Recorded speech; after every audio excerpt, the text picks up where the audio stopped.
to another episode of the Tailosive EV Podcast. How you doing, Nick? I'm doing real well. Thank you so much for having me on your show, Randy. On my show, as it's always been my show. It has been. Actually, this show was originally your idea.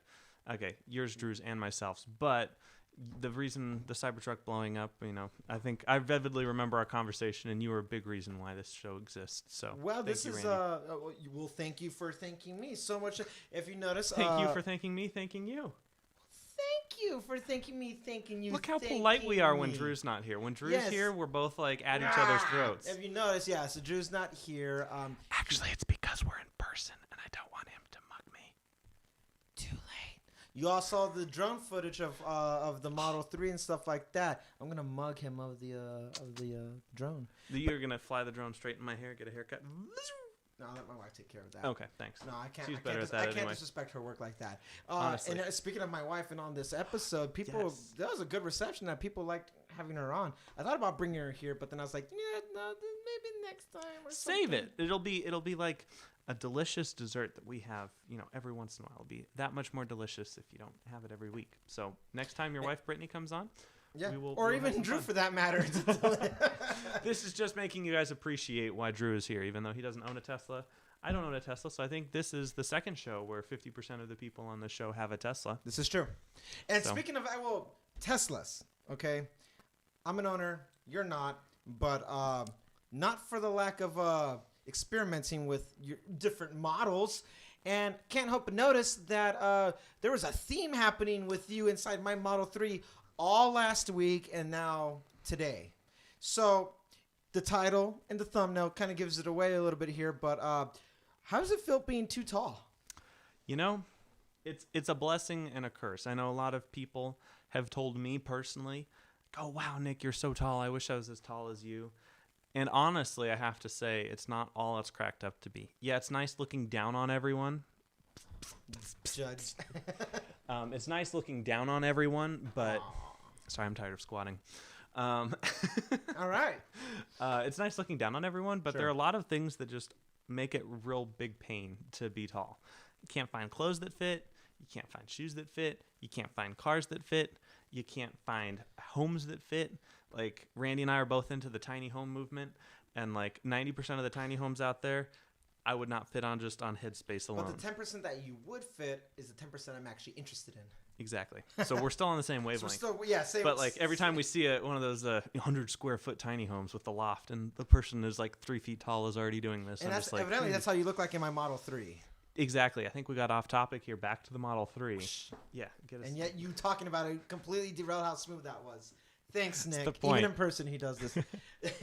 Even off air, he does this. I'm going to bring us back into subject, and he's like, "Oh, I got to address how weird that was." Yeah. So the Model 3, I don't fit in, is really sad because it's a beautiful car and it looks super good with you in it, Randy. Like you are perfectly proportioned for the vehicle, and it is your perfect car. Short people rule. They kind of do. They get all the fun things. They fit everywhere. I don't. More clothes fit in my size. Right. You have the option between a large doll and human. So it's a good option. I shop at Baby Gap. Baby Gap. Hey, so got a question for you. Yeah. I appreciate you asking me that. I am a little worried about the Cybertruck. Oh man, it's like you knew. Yeah. How do you feel about that? How do you feel about the overall Cybertruck experience? But also, quite fakely, I don't know if we caught it on film. If not, we're definitely going to do it today just because we're going to go filming after this. But you look like you're playing Tetris trying to get out of my car. Yeah. My question is, genuinely, why does it suck being so big? No, my real question is that uncomfortable if you think you're sitting in the car, even in the passenger or whatever, and you can move the seat back a lot more. Unlike the back seat, you're kind of locked. Does that deter you from lower centered, Model 3 as opposed to a Y? Yeah, so I've always had SUVs. No one in my family. I've never really, I've driven a few sedans before, but we've never had sedans. Always SUVs, subcompact SUVs. My current car is a Ford Escape, so it has a car chassis, but it's up a little higher. So it's about, I think, how Randy feels getting out of his Model 3, that's how I feel getting out of my car. So it's still a little bit of a stand up, but it's not like completely from the ground. Whereas when I'm getting out of your car, like earlier today, I'm reaching to touch the floor, and then I get that, whoo! Like you get that fear of drop. Where's the ground? Yeah. Did Nick park over a cliff? Yeah. Yeah. So that is the biggest issue. Once I'm in the car, it's fine. Even in the back seat. I've been in the back seat most of the times I've been in your car this trip. Statistically now, yeah. Statistically, yeah. And honestly, it's fine in the back seat. Like the view is better in the back seat in my opinion. You're always commenting about like, oh yeah, I can't see that plane because there's not a roof. Ooh, no quote roof. unquote, what he said earlier. Yeah, like that's exactly a shadow just cast over the ground really quickly. It's like, whoa, that has to be a plane. That's not a bird. And you're like, that is a plane because I can see through this almost panoramic roof. Exactly. Yeah. So honestly, the back seat is pretty comfortable. Randy, I sit behind Randy because Randy scoots his driver's seat up pretty close, and I don't know if that's of your size or that's how you're comfortable, or if you're making me feel more accommodated. Okay. I have different modes, so you can load different profiles on the car. I have a trip mode that's actually gonna be really back and relaxed. Mm-hmm. It's gonna. That just means I'm, full self driving it. Yeah. So I lean back and boom, boom. Nice. But then I have my actual profile, which has me a little bit more attentive of the road, especially after the accident. I was like, I gotta watch. Yeah. Keep more attentiveness to it. But I am also cognitive of you. I have not resaved my profile since you were always sitting behind me. I wanted to be pushed a little bit forward because. Well, thank you. What can you do? Appreciate that. Yeah. So yeah, sitting behind Randy in the back seat is fine, but it's the getting in and out that seems to be the big problem. Overall, I love your car. I just would never get that car because not your car, but when we rented that Tesla back in March of 2019. Okay. Yeah. I actually took off the driver's B pillar. There's like whatever that fabric casing on the inside. It's the decorative material. It pops in and out with clips. And so I've actually, before we went there, I'd seen a YouTube video of them clipping it in and clipping it out. So when I sat down and my side was rubbing up against the wall when I was sitting down, and I totally took off the whole panel. And I had a mini heart attack, but thankfully I knew that it just clicked back in place. So and so that is in my brain, that always stands out in my head every time I'm thinking about if I fit in a Model 3, because that was just one time and I have to be very careful about it. Do you think you'd have that same drastic effect in a Model Y? Likely. I think so too. It wouldn't be so much of a. It's like the problem with the Model 3 is it's so low to the ground. Yeah. Like it's down there on the ground. So in order to sit in it, I have to basically just trust that it's there and just sit down. Right? I've seen you make that motion. Exactly. But I'm like twisted around the door. It's in God's hands now. Like, exactly. So that's what I have to do with the Model 3. With the Model Y, it's going to be up a little bit taller, but the openings are still about the same size. So I'd still have to do that little crunch to get in. Did you feel that cramped in an X? I know you sat in an X. I have sat in an X, and actually I do not feel that cramped in an X, but I don't have a ton of experience with the X. Being with you around these models, I kind of understand why you were gravitating towards the X for a while. Yeah. For you. Yeah, and that's why I'm gravitating towards the Cybertruck. You've made it also another interesting note. Just before we went outside to take the thumbnail for this, and he finally opened up. He's like, no, okay. You're not interested in a wrap. No. What about a protective wrap? Not even a protective wrap, because the Cybertruck won't need protection.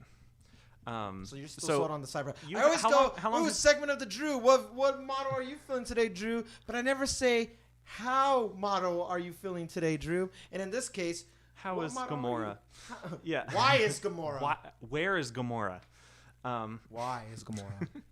I'll one up you. Yeah. But for you, you're sold on the Cybertruck still. Yeah, definitely still the Cybertruck. Did Brittany talk you into it more of the what? No. It still comes down to the price point. Sure. Honestly, any Tesla I get, I'm not gonna overspend. I don't need she more likes car. Come over because she knows you guys can spend a good. They talk like almost in circles about Cybertruck. So you're pretty sold on Cybertruck over anything. Yeah, definitely Cybertruck. But if what about that white reason, mat? Whatever that Drew's. No. Nah. Stainless steel or I have a new He can't color. control us now, Nick. We're on the show. He has no control. So that was ugly. Nah, actually, I honestly, as a rap person, I did not mind the wrap. But I like the white. It felt clean. But you are like the thing I don't like about it looks nice from afar, and it looked nice the day you got it up close. But you've had it for what, almost a year now? Yeah, over a year. Over a year now? I've had it for the car, but the wrap. Over a year. Okay. I got it wrapped instantly. Okay, I remember like a month or so when it was black. No, okay. Nope. I got it. I know because I picked it up. 2 weeks before I got married. Okay. And I picked up my wrap before I even got married, and I got married June 30th. Wow. So I had it black and chrome for less than a week. The very first thing I did, I took it in, I wrapped this sucker. It took them a couple days. I got it back, and then that was it. I just didn't really showcase it because then other just work. Yeah, life stuff. My life. You remember. Yeah. Life stuff happened. So it wasn't the forefront of my thing. Absolutely. But the wrap has been around for August. So 14 months. Yep. 14 months. Yeah. So it's showing age, I guess, is the thing. And at the end of the day, it's a sticker. Yes. Have you shared publicly how much you spent on it? Yes. 5,000, right? 5,000 for the matte olive green, 1,000 for chrome delete. Okay. So collectively, I spent $6,000 for a sticker. Now, it's a beautiful looking sticker. Mm-hmm. From afar, Randy's car still looks super crispy. Mm-hmm. Like, he's pretty meticulous about making it maintained and making sure it doesn't get, road dirt or anything on it. So it looks nice from afar. Yeah. But as you get closer, it kind of shows the fact is, like, it's a car, right? You're out on the highway going 55, 80 miles an hour, somewhere in there, depending on the speed limits. Mm-hmm. And sometimes even little dirt or rocks get kicked up, and there's some kind of road rash on the front bumper. It looks like maybe you caught a curb or something, which it happens. It's a car, right? That just happened too. Oh, really? Just happened? It's fresh. That's why. That's why the blood was still dripping out of it. The olive green colored blood from your Phoenix. Yep. Yeah. That actually happened over at El Gordo's. Oh. I went a week before you got here, so 2 weeks ago. That happened 2 weeks ago. Ouch. But anyway, I walked up while we were taking the thumbnail, and I saw the front of his car, which looks pretty, and then just at the bottom, there's just the sticker looked like it was just scraped right off, and like there were some frayed edges of the hanging sticker. And also on the hood, there's some like little scratches in the sticker. Now it doesn't permeate all the way through the sticker, but you can kind of see like little streaks in the top layer. So it looks pretty, but I don't think I'd spend $6,000 on it. I think that's like a $1,000 sticker. So protective wraps though don't cost that much. Protective wraps are closer to like 1,000. Okay. And even then, that might be a little more palatable. That's for a full body. Okay. Maybe 2,000 if you want to get the high premium like jelly, like it absorbs things. Okay. Then that you might be pushing 2,000 for a full body wrap. If you just want to get the front bumper and then the back of it, I've seen it go as low as somewhere between like $200 to $400. Really, at the end of the day, the wrap, for me at least, is about expressing your personality through your car. I think I'm the first person to have color wrapped it though. No. Plenty of people have color wrapped their Model 3s. Well, I see it now more. Well, no, but what I mean is, like, I worded that wrong. I think I'm the first person in my life of people that I know who have Model 3s and people who just have really nice cars. Yeah. They will protective wrap it, a clear coat. Yeah. And they'll just do the bumper. I think I'm the first person that I know that truly wrapped it just for aesthetics to express my personality and the brand and the whole thing. Yeah. And I didn't really know where I was going with that. I just knew that I wanted to make it look different because I was under 30 years old buying my dream car. Mm-hmm. So I was like, I'm going to go out. Yeah. Realistically, I would have never done that otherwise. Did you grab your water just to put it back? No, I had a sip. Oh, okay. So I was like, you're ruining the illusion. Sorry. But yeah, for me, it was strictly of me like, I'm a homeowner now. I'll be a father at some point, hopefully soon, in relatively things in life. Like, I'm not going to be doing this again. Yeah. And I acknowledge I won't be doing it again. Yeah. So have fun. Exactly. Yeah. And I'm not downplaying your rap or anything. I'm just saying, if I'm going to be spending $40,000, $50,000 on a car, if you're getting a full stainless steel, that's different. I agree with you. I wouldn't want to wrap it. I joke that I want to. Realistically, no. There is one thing I do want to do to the Cybertruck, and this hasn't occurred to me until I was driving down here this morning. There was a matte. Did I talk about this in the tech podcast? I totally did, didn't I? It's a new episode. It's a new episode. People haven't seen it, I guess. Yeah, it's a different episode. Go ahead. Oh well. There was this SUV that I saw driving down the highway, and you know that matte black paint that Marquez is always talking about? Like it's just super deep black. It absorbs every color. Someone had painted their entire SUV that color and tinted the windows as dark as they went, and the thing just looked like a black hole driving down the freeway. Did you show that photo to Brittany? I did. She didn't try to show me, but I was driving or something. Mm-hmm. Can you show me what that photo looks like? Yeah. While you're doing that, I'm going to just comment on it just to fill dead air here. That I think matte black on anything vehicle related is always a safe bet. Ooh. You know, that's I first thought about doing that to my black Model 3 because it is black. Yeah. There's a protective coat, an actual like 10-year lifespan protective coat that no, they're not gonna be able to see that. Yeah, they can't see that. Just it's a black. It's a black SUV. It's a black. You SUV. keep promising that I'm gonna take time to fix. And so that means it's even funnier if it's not even being fixed. It's this we point out the flaws and all this stuff. But anyway, what ads? I don't know. What ads? We got ads? Are we monetized? Is this a thing? Yeah, we're monetized. But I guess maybe a setting has changed or something. But last time we did a live show with Drew, there was no ad revenue until after it went live. And that's heinous. How are we you going to click be the good monetization tab right there. Where's the right here? Now I gotta look at that. Oh, monetized with ads. Okay, it does say monetized with ads. Okay. How does ads in the middle of a live stream work? That does not make sense. We're gonna go. You guys are both a little quiet, and Randy sounds quieter. Jordan, Jordan, get up here. Wait, and listen to Jordan. us in person. No, I'm up on the mic. I'm looking at the feedback. As you can see, we're just kind of winging it. Anyway. Yeah. So I've been a little more excited. Deafen everyone. Question for you. Yeah. Have you ever been in a Model S? Like driving? Driving. Long periods of time? No, I have not long periods of time. No. I'm curious for someone like you because it's a large or sedan. Mm-hmm. I wonder how you would fare to a Model S. I have sat in plenty of full-size sedans because Model 3 is a mid-size, right? It is. Yeah. And so, when we get a rental car or whatever, we typically get upgraded to, whatever they got on the lot, right? And so I've sat in quite a few Lincolns, a few Mercedes or whatever, but it's just like, I still have to like sit all the way onto the ground and get all the way up off the ground. Yeah. So people can't hear you because they're scared you're going to scream again. Oh, why not? Because they think you're going to peek the mic. I would never do that to anyone. That's just something that Randy would do. The Tailosive EV Podcast, ladies and gentlemen. Yeah, we're nice and quiet. Today we're going to be talking about why Nick does not fit in my car, but yet he still wants to ride my car. Why do you want to still be in my car? Is it not that uncomfortable? It looks uncomfortable. Maybe it's not uncomfortable. Honestly, when we ran to grab lunch real quick before we started the live streams, yes, I was not sad to not sit in your car. That was a kind of weird way of putting it, but we drove my car because it was convenient and it was there, and yeah, I mean it was a quick trip, but it was kind of nice to just hop in my car and drive and not crawl into the back seat. I'll be honest, it was nice for me not having to drive. You're like, even though I don't drive, still the car drives, right? Come on, guys, you guys know, right? Come on, yeah, come on. I'm doing Beetlejuice. Now you want to fight? Come on.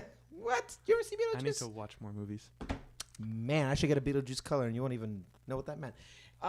Okay, so you've never been in a full size, but you are comfortable in a full size sedan. Yeah.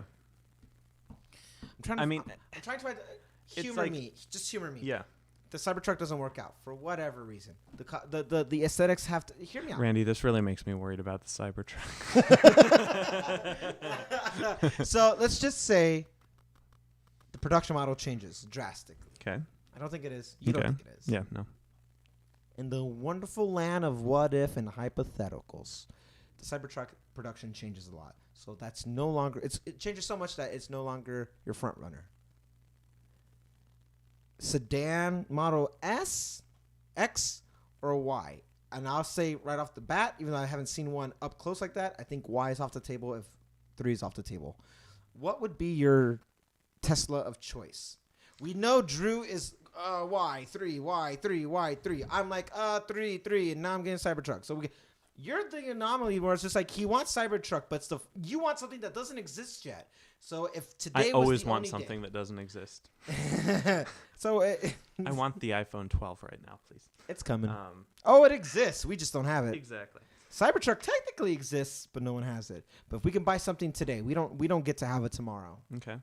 Well, for me, it isn't about the leg space because any car I can be comfortable in. Like even in the back seat of your Model 3, just about besides a Roadster, just about as worse as it can get for Tesla. I can be comfortable. When I'm not sitting butt cheek to butt cheek with Drew, I mean, that was a little uncomfortable. 5 people in your car was on. You should have done that. Why didn't you do that? Oh my gosh. Drew was watching the screen like a hawk, though, so he I didn't know you guys were butt cheek to butt cheek, but well, I mean, it's airplane style seating. It was thigh to thigh. It was very, very close, and that was a little uncomfortable. But sitting alone in the back seat, it was perfectly comfortable. I am not your chauffeur. How dare you? I got in with my monocle and my cane. And because Brittany was with us. Like, why are we in the back seat? She was with us. Okay, all right. So there's the 3 of us, and I just had the whole back row to myself. And that was super comfortable. I wouldn't mind that. But it's the getting in and out that is the issue. When I have to sit practically on the ground and then stand up, for you, I don't know. It's like there's something between having my knees and leg at a 90-degree angle, which makes it easier to stand up and down. But when it's at like a 100-degree angle, so a little bit more than a 90 degree you look like Baby or a Bowser in a little mark. Yeah, just getting up and out of the car. So like this is me sitting in the car, doors here, and like I'm standing up out of the car. Like when it's at 100 degrees, my knees, it takes like double the effort and double the strain on my knees, which I kind of already have knee problems. So it's a little bit extra work. And so I prefer SUVs or bigger vehicles because they keep my legs in this more 90-degree fashion, and it's easier to stand up. So there's that. I get that. Hopefully you are watching that on the video on YouTube, because if you're an audio listener, you'd be real confused. It would have been a whole lot of nothing. Okay, Ouch. So you're calling me nothing? Visibly, nobody can see. I wonder how many people think how tall you really are. They look at me. They look at you, because camera illusions. Randy is average. That means that he comes up to here, and then subtract out that Where are you putting your hands up there? So I don't think you'd be comfortable in an ATV. Comfort is subjective, right? Like I can sit in. Well, objectively, I don't think you fit. Objectively, I don't want to buy it, but will I sit in a friend's Model 3 all day long? An ATV. An ATV? Oh, sorry, like the Cyber ATV. The thing that goes in the back of the bed of the Cybertruck. I mean, yeah, I've ridden plenty of ATVs. I don't know, actually. ATVs I've ridden are actual ATVs, and that might be a pretty boy ATV. I'd have to see the side-by-side comparison, but an actual ATV I fit very well on, although those are mainly 2 people. Well, I don't know. What do you think about that? Okay, while you think about that, I'm gonna pivot to something really quickly. We got the future of Giga Austin being created in lifetime, and while that is happening, and they're moving a lot of productions to that location, keeping the Fresno location to be S's. And anyways, S and X, I believe. They're not diversifying, but they're dissipating some of the responsibilities to the other factories. Mm-hmm. It makes me wonder, now that they're freeing up the load, of one gigafactory to other ones, I would say that it gives them room to experiment with new style things.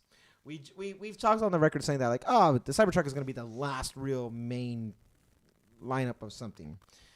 And in the sense of, like, by the masses, yeah, but they got a semi, and they tease trailers, and they tease all these things with Cybertruck. An RV, a motorhome of sorts, or a tiny home.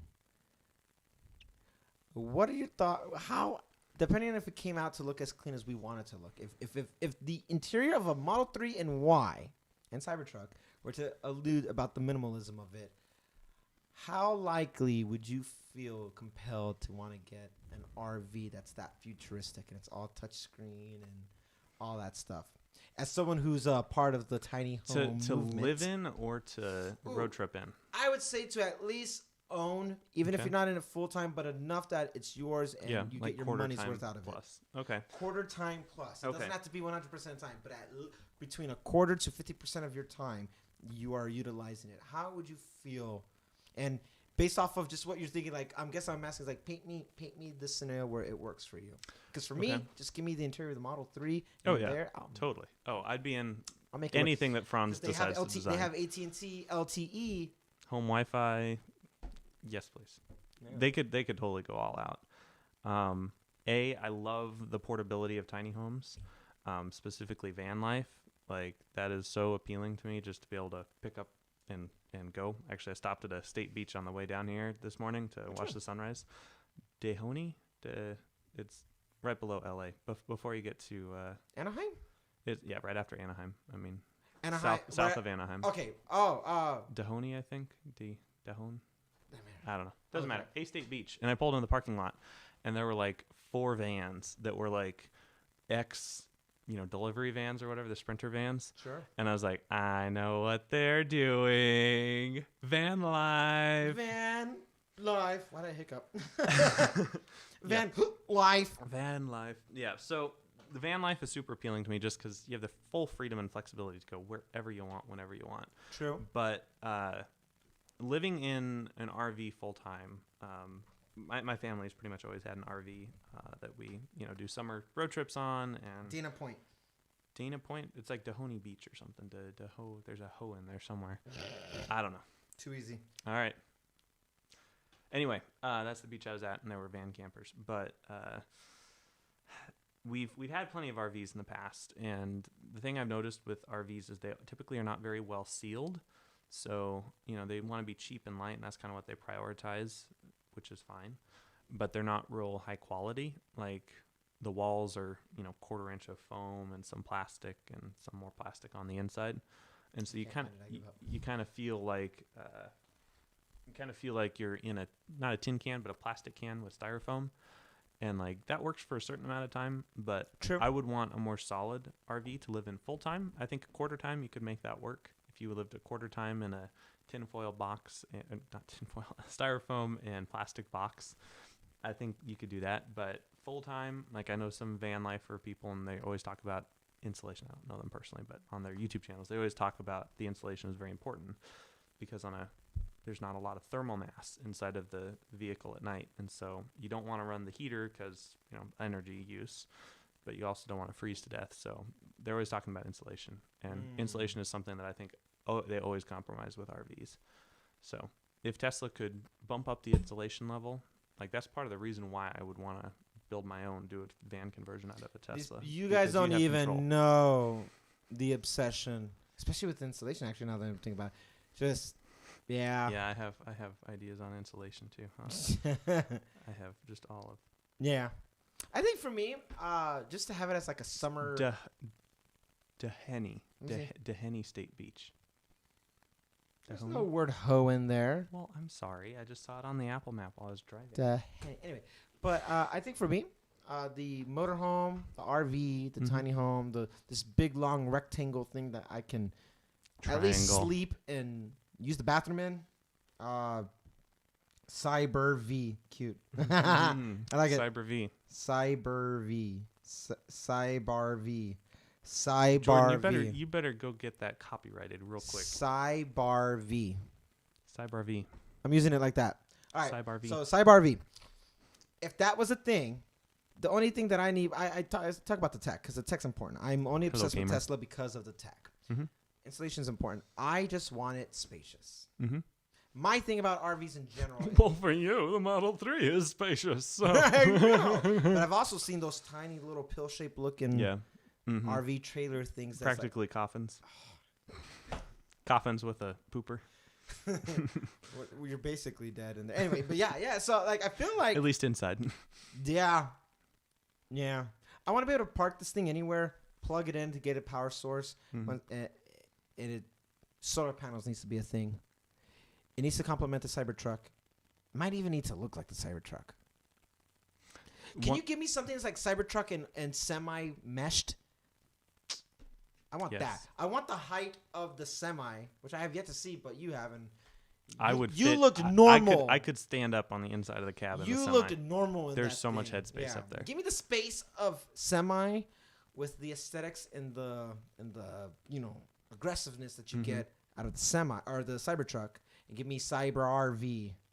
So I haven't actually seen any small lifers, van campers, whatever people actually do this, but I've ever since like literally 8 years old, 9 years old, I could probably dig up little sketchbooks of baby Nick making back of semi-truck tiny homes that are like, you take a semi, big rig, you take, insulate the box, make it into a home, and like that's your home, and you can drive around in the semi-truck. There's enough room, you can park a Cybertruck in the back. And so you have a garage inside of your semi-tiny home, and you do the whole Doc Brown fog machine and lights with the smoke.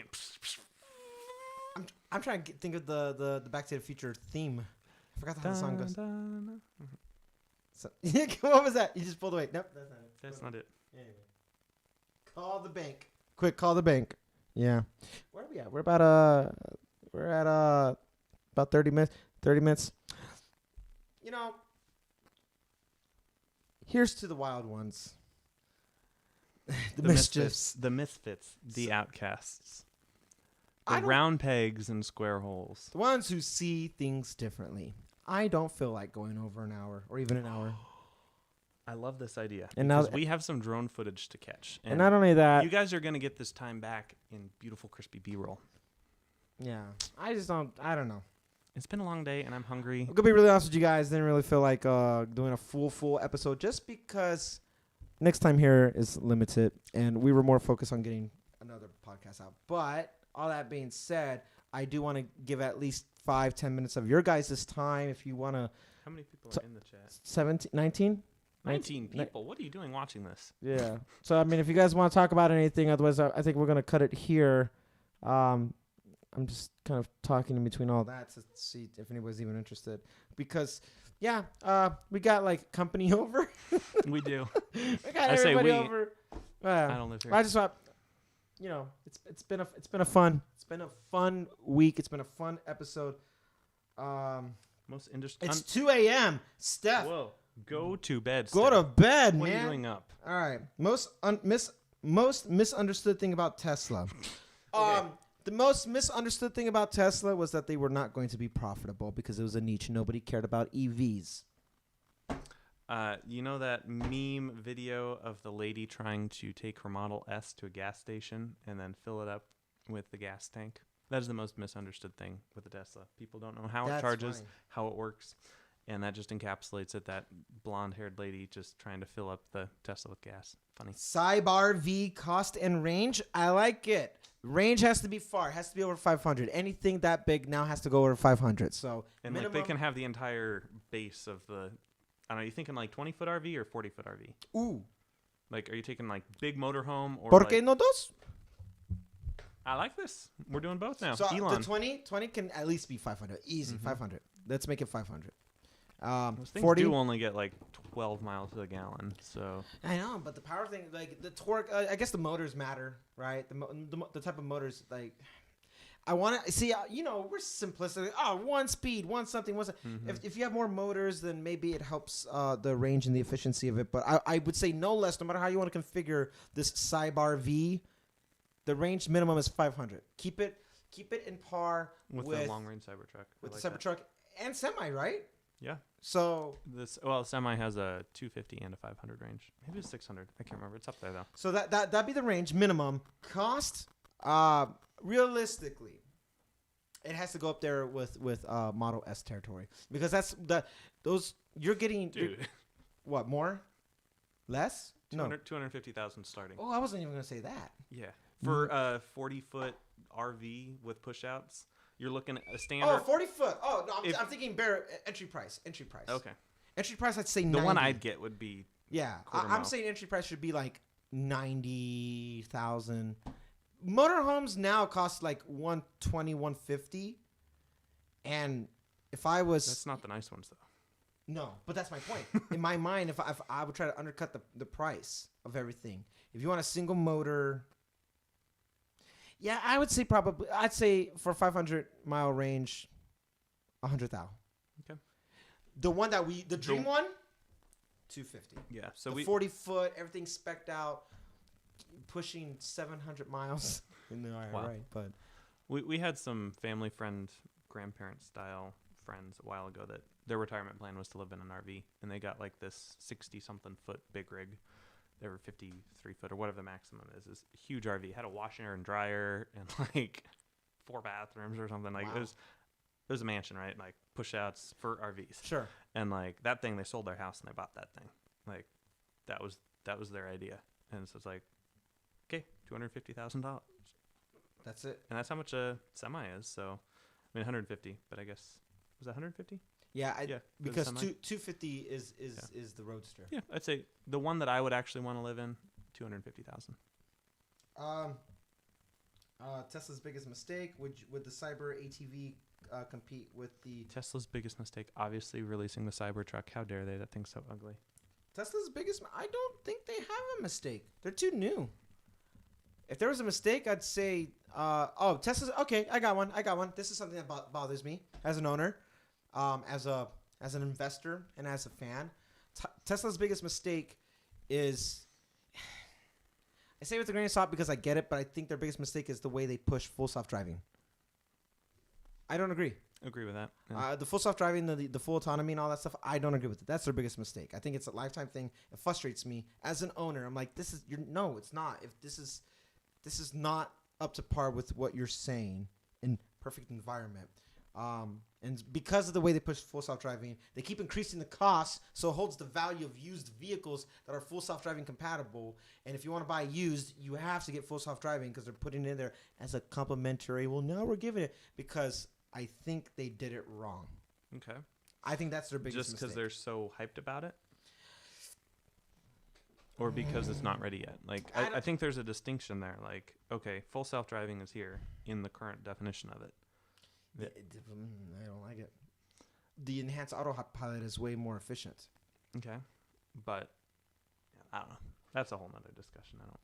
When we go driving, I want to show you something about an aggravation that I have every time I get on the freeway. Okay. And full self-driving, not autopilot, but full self-driving's on, and it just wants to change lanes. It makes me like actually grind my teeth because I get very frustrated. It's like, if I cancel the command, I don't want to change lane. And it doesn't.